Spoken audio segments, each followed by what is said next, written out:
Selain mendeportasi 16 warga negara asing karena pelanggaran administrasi, Kantor Imigrasi Makassar juga telah menerbitkan sekitar 87.600 paspor.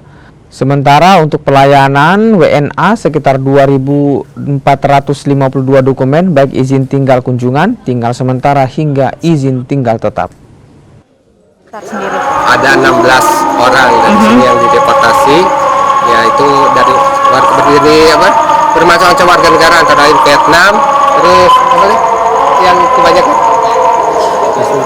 karena datanya nggak ini, tapi ada 16 orang yang dideportasi sama kita sepanjang tahun sama 2023. Sepanjang ini kita sudah melaksanakan pelayanan secara online karena kan di tahun 2023 ini kita semua udah melek aplikasi, jadi dari pusat kita udah menyiapkan aplikasi online, tapi tidak menutup kemungkinan juga untuk yang ramah HAM kita masih bisa walk in, antara lain yang 60 tahun ke atas, terus yang disabel, nah itu kita ada fasilitasi di sini.